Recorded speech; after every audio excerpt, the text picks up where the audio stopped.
Entrevistas en Élite Noticias. Le damos la bienvenida, son las 7:11 de la mañana, le damos la bienvenida al capitán del ejército, Marco Heredia, especialista en seguridad. ¿Cómo está, capitán? Muy buenos días, bienvenido a Élite Noticias. Un gusto, muy buenos días, a la orden. Capitán, un placer estar con ustedes. Cuéntenos, tomando en cuenta su experiencia, ¿cómo analiza usted la intervención que realizó el gobierno ayer en Durán? Bueno, bastante positiva, desde mi punto de vista fue un muy buen golpe de efecto, que de seguro va a traer al menos resultados iniciales y parciales. No fue lo que se llama en un conflicto armado un efecto de masa, o aplicaron el principio de masa, entraron con tanquetas, con helicópteros, 1,200 hombres de la policía y Fuerzas Armadas, generando un golpe de efecto, ¿no? Pero de manera inicial, es un golpe de efecto que puede generar que las mafias criminales que han tomado Durán, pues obviamente se congelen, bajen las armas y de a poco el Estado comienza a retomar el control de esa zona tan crítica del país, ¿no? Boris. Buenos días. Usted acaba de decir algo interesante, que se congelen. ¿No sería posible que, como lo han hecho en otras ciudades, como en Manta, se escondan un tiempo hasta que pase la marea y se reorganicen en otras ciudades hasta que pase la marea de Durán? Y una vez que se va, porque tendrán un tiempo límite los militares, y regresen a tomar Durán en otra ocasión. Recordemos que el combate a la delincuencia, y en este caso al crimen organizado, obedece a un abordaje multidimensional, ¿no? O sea, no el concepto de utilizar obviamente la fuerza pública es el correcto, obviamente hay que hacerlo, no digo que no, pero ese es solo uno de los componentes. Ayer escuchaba con atención e incluso con sorpresa, no había escuchado en otros gobiernos, el hecho de que a más de la intervención con fuerza pública también estaban los ministros y que iban a ingresar con sus equipos para comenzar a trabajar y abordar problemáticas de orden social, porque el origen de los problemas de inseguridad, entre otras cosas, obviamente es la falta de atención de aspectos sociales como educación, fuentes de empleo, salud, condiciones de vida de la gente, ¿no? Entonces esa gente es mucho más fácil de ser presa de la delincuencia y en este caso del crimen organizado. Sí, es posible que surtan algunos efectos, ¿no? Como en efecto han sucedido en otras ocasiones. Primero, como que los delincuentes bajen las armas, ¿no? O en su defecto también salgan hacia otras zonas geográficas. Recordemos lo que sucedió recientemente en Esmeraldas, que se retomó el control, pero de a poco hemos visto que de nuevo están las bandas del crimen organizado reactivándose. Lo mismo puede pasar en Manabí, en Puerto Viejo, en Manta, con la venida de las fuerzas para acá, ¿no? Con la desconcentración de esas fuerzas hacia Durán. Pero el problema de fondo es de que yo siempre suelo decir, una ciudad no es más segura porque hay más policías y militares en la calle. Al contrario, es más insegura. Por eso se necesita tener esas fuerzas allá. Que hay que tenerlas, por supuesto que sí. Que hay que tomar el control, que hay que enfrentar desde un punto de vista reactivo, represivo, con la fuerza, con el monopolio de la fuerza que tiene el Estado. Por supuesto que hay que hacer, sin ninguna duda. Pero además no hay que descuidar el abordaje de los temas o los aspectos sociales que son realmente los generadores de la inseguridad, especialmente los jóvenes son presa de nuestros jóvenes son presa de las bandas criminales. ¿Por qué? Porque no tienen una buena educación, no tienen un futuro, no tienen una fuente de empleo, y eso es lo que realmente en el tiempo es lo que hay que trabajar, que es duro, que es complejo, por supuesto que sí, pero se ha descuidado toda la vida aquello. Entonces, yo vi con bastante agrado ayer esta intervención, estoy muy expectante. Ojo, habrá que entender que nos estamos enfrentando a verdaderas bandas organizadas del crimen transnacional y con una gran estructura de economía criminal. Y el Estado actualmente, al menos, tiene una gran deficiencia en cuanto a recursos, tanto económicos, recursos logísticos, recursos tecnológicos en general, ¿no? Hablo en general.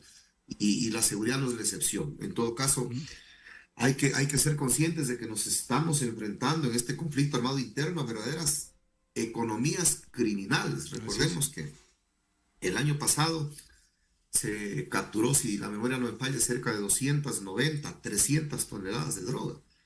Y eso es en promedio el 20% de lo que la DEA americana dice que pudo haber salido por los puertos ecuatorianos. Es decir, estamos hablando de que se estima que entre 900 y 950 toneladas de droga habrían transitado y salido por el Ecuador o intentado salir, y de eso solo se capturó un 20% en promedio, ¿no?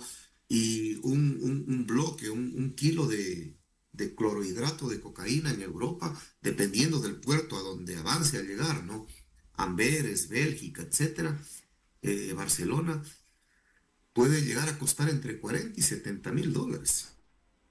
Entonces, Capitán, muy buenos días. Es la magnitud, y vemos con sorpresa que todos los días se está capturando toneladas y toneladas de droga, ¿no? Entonces el tema, vemos con preocupación y sorpresa, obviamente, que va en incremento. Y eso es otro tema que yo siempre he recomendado cuando me han pedido opinión. Hay que fortalecer el tema del control de las fronteras. ¿Por dónde ingresa la droga? Es facilito de entender, es muy complejo, por supuesto, de controlar. Nuestras fronteras son muy permeables, especialmente la frontera hacia Colombia. Entonces, mientras no se haga también una intervención sostenida con una planificación estratégica para contener, además del conflicto armado interno, por supuesto que hay que entender, hay que atender, hay que enfrentar, hay que combatir aquello, pero también hay que trabajar en otros aspectos, como el tema de las fronteras vivas. Hay que atacar las economías criminales, ¿sí? Escuchaba con sorpresa yo ayer que el presidente anunciaba que se ha desmantelado una oficina paralela del municipio. Que esto es, tal vez la gente no avance a entender, pero esto es una situación muy crítica que nos da un mensaje claro de que ya estamos comenzando a vivir aquí en Ecuador lo que se vivió en la época de Colombia, en el auge de las guerrillas y de los grupos paramilitares, donde cerca del 50% de las municipalidades de ese país, de ese hermano país, estaban en control, o de las FARC, o del ELN, o de los grupos paramilitares. Ellos ponían alcaldes, ellos decían a la población por quién votar, en democracia, entre comillas, ¿no? Y ellos decidían dónde se hacían las obras, dónde se hacían los hospitales, las escuelas, las carreteras, con el presupuesto del Estado.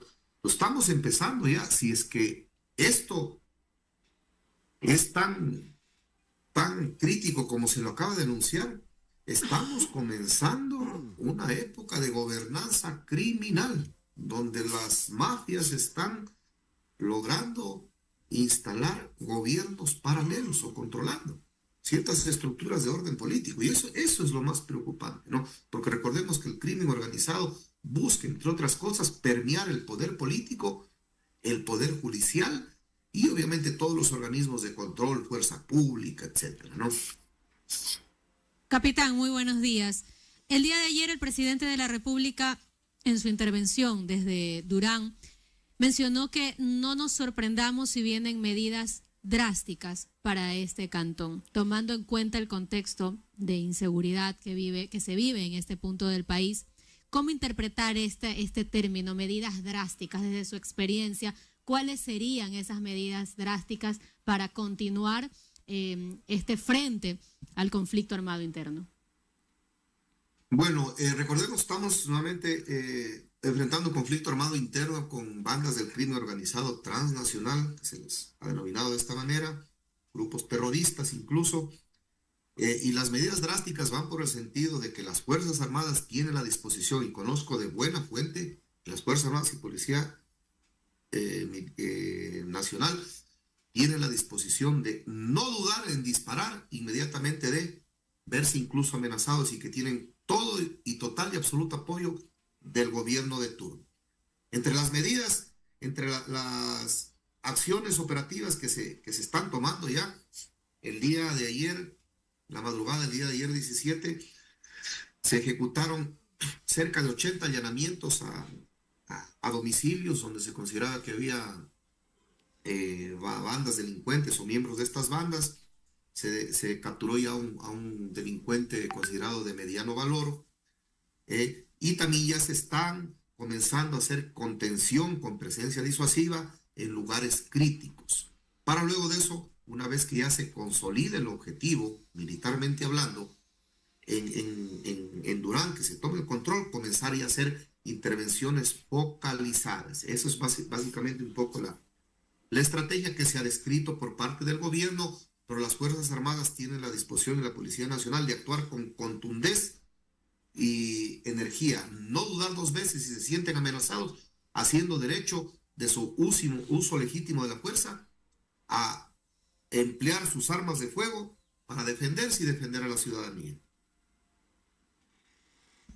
Capitán, quizás después de esta intervención, ¿qué viene? Porque no ha sido la primera ciudad intervenida y también hemos visto un poco de que bajan quizás los índices de violencia cuando se interviene en una ciudad, pero la delincuencia y el narcotráfico migran hacia otros sectores. ¿Cómo poder controlar justamente que con la intervención, primero, no se migre justamente el accionar de todo este sector? Bueno, es muy complejo. Yo, como siempre suelo decir, este tipo de acciones siempre terminan coloquialmente hablando, en la estrategia del juego del gato y el ratón. Cuando el gato llega, los ratones desaparecen. Cuando el gato se va, los ratones se pasean por donde quieren. Lamentablemente eso sucede. Es muy difícil controlar aquello porque recuerden que no estamos enfrentando un conflicto armado convencional, sino este es un conflicto de cuarta generación donde el enemigo muchas veces, o el enemigo, la amenaza, ¿no? Hablando de conflicto armado interno, es invisible. Usted no sabe con quién se enfrenta, con quién se puede enfrentar. ¿Ok? Entonces, desde ese punto de vista es prácticamente imposible que se puede evitar que migre, ¿no es cierto?, este tema. Como efecto ha pasado, se redujo en Esmeraldas, se incrementó en Guayaquil, se incrementó en Manaví. Intervinieron Manaví, está comenzando a repuntar nuevamente en Esmeraldas y así por el estilo. Porque es muy complejo. El problema es estructural. No solo pasa por el hecho de un abordaje en cuanto al tema de fuerza pública, de policía, que hay que hacerlo, por supuesto que hay que hacerlo. Es la primera carta de presentación. Pero recordemos que más allá de aquello, perdón, el Estado tiene que intervenir en otros aspectos. El aspecto social, que ya lo comenté, tiene que trabajar de la mano con el tema de la justicia, que es otro problema estructural que tenemos. El marco legal, recién el 12 de julio se publicó en el registro oficial el endurecimiento de las penas, obedeciendo al tema de la consulta popular, ¿no? De la última consulta popular. Eso es algo positivo. Pero también hay que trabajar de la mano, por ejemplo, con el tema de las cárceles, de los sistemas de rehabilitación social. O sea, hay problemas estructurales a que el abordaje del conflicto armado interno y de la violencia criminal que vivimos no solo tiene que ver con poner policías en las calles, militares, que hay que hacerlo, por supuesto que hay que hacerlo, y hay que fortalecer esas instituciones, hay que darles mayores recursos, mejores condiciones y garantías. Con efecto se viene haciendo, o sea, hemos venido de menos a más. Pero el abordaje es integral, es holístico, es multidimensional, porque al final del día esas tropas pueden estar ahí 6 meses, 1 año, con el desgaste que eso conlleve, ¿no? Pero al final del día salen de ahí algún rato, van a tener que salir, porque no son sus lugares permanentes, de estadía, de acantonamiento, ¿no? Y después, ¿qué pasa? Si es que no se complementa con otro tipo de acciones de orden social, de orden económico, hay que atacar a las economías criminales. Esto es muy, muy, muy importante, ¿no? Entonces, es muy complejo y esta es una estrategia de larga data. Independientemente del gobierno de turno, aquí ha hay que sumar esfuerzos desde todas las instituciones del Estado y desde la sociedad civil. Es el caso puntual de Durán, que ahorita el municipio, el alcalde no puede trabajar y ha habido una oficina paralela. Eso no se puede permitir en ningún otro lado. El Estado tiene que intervenir a través de su fuerza pública y de todos los estamentos y recursos con contundencia. Dar un golpe de efecto para tomar el control de aquello y poder recuperar la paz ciudadana de este cantón. Y no permitir que eso suceda en otros lados, obviamente. Por eso es importante también que se rompa esquemas, que se rompa tabús, como yo siempre he dicho. Capitán, hay que comenzar a analizar la posibilidad, aunque esto suene a medio a susto, de darles mayores competencias, incluso de orden legal, a los gobiernos locales, como es en otros países, a los que al menos tienen autonomía y capacidad para poder enfrentar ciertos tipos de delitos menores, de tal suerte que el Estado macro, a través de su Policía Nacional, de sus Fuerzas Armadas, se dediquen a enfrentar delitos mayores, como es, por ejemplo, en otros países, en México, en Estados Unidos, donde hay delitos federales: tráfico de drogas, secuestro, terrorismo, evasión de impuestos, lavado de activos, ¿ok? Pero las policías locales o los gobiernos locales tienen sus competencias específicas, entonces ahí de otra manera se desconcentra, ¿sí? Y se libera un poco de los esfuerzos. Otro problema que tenemos, hay más de 2,000 policías, capitán, dedicados al programa de protección de víctimas, testigos y de autoridades. Regresemos a ver, hay que copiar las cosas buenas, regresemos a ver a Colombia. En Colombia hay una Unidad Nacional de Protección, que es una instancia autónoma, legal, constituida, que tiene cerca de 12,000 hombres que se dedican a estos menesteres, a cuidar al delincuente que está con medidas sustitutivas, a cuidar al testigo para que no lo maten, a dar protección a las autoridades, a los ministros, a asegurar eventos públicos, etc. Unidad Nacional de Autoprotección. Tenemos más de 2,000 policías comprometidos. En esta carencia de policías, pues hay que comenzar a hacer algunas acciones que a veces las instituciones no quieren ceder por miedo a perder espacios, pero hay que reinventar un poco esto, si no las cosas no van a cambiar. Listo, muchas gracias por estar con nosotros en Élite Noticias, siempre bienvenido. Gracias, un gusto y saludos a usted y a su audiencia. Buenos días.